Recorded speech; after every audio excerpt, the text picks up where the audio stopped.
Alors, ça c'est pareil, hein. On aimerait des réponses. Est-ce que Mick va continuer chez As ou pas? Il serait temps qu'on sache là. Et je sais pas ce qu'ils attendent chez As, mais bon. Alors, les tensions entre As et Mick continuent alors que le pilote allemand termine le Grand Prix en fond de classement, contrairement à Magnussen. Schumacher a fait un deuxième arrêt en fin de course pour chausser des durs.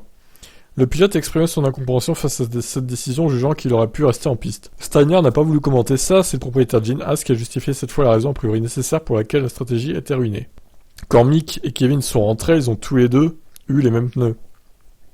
Quand Mick est ressorti, il était dans un groupe de voitures et y restait, tandis que Magnussen est tombé en arrière pour économiser ses pneus.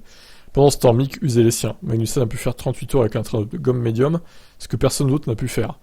Putain, lui, c'est un monstre, hein. 38 tours en médium, waouh. C'est ainsi qu'il a pu obtenir quelques points à la fin. L'ancien pilote de F1 Timo Glock a déclaré que le langage corporel de Schumacher après la course était le signe le plus clair à ce jour, que Haas n'a pas l'intention de le re-signer. L'obstacle est très élevé pour lui en ce moment. Pas parce qu'il n'est pas performant, mais parce que Haas a des idées différentes en interne. Je ne sais pas dans quelle mesure une décision a peut-être déjà été prise, mais si vous lisez entre les lignes, vous pouvez voir ce que Haas va faire. La question est de savoir si le train a déjà quitté la gare pour Christian Horner, ancien pilote, et si vous analysez toutes les nuances, vous réalisez qu'ils veulent probablement se débarrasser de lui. Ralf Schumacher ne nie pas que son neveu est en position difficile. Mick a fait tout ce qu'il devait faire pour continuer à piloter en 2023. Si Gene Haas et Steiner y réfléchissent correctement, ils se rendront également compte qu'il n'y a pas d'alternative à Mick. Ricciardo ne sera pas là et Hülkenberg est plus susceptible d'être sur le chemin de la retraite que de vraiment déchirer les pistes à nouveau. Bon, après, faut voir, je sais pas. Peut-être que Hülkenberg pourrait se trouver une nouvelle carrière chez Haas pendant au moins 2-3 ans, quoi. Puis après partir à la retraite, effectivement. Bon, eh ben, ça sent le roussi hein, pour Mick, vu que de toute façon il n'y a plus de place chez Williams.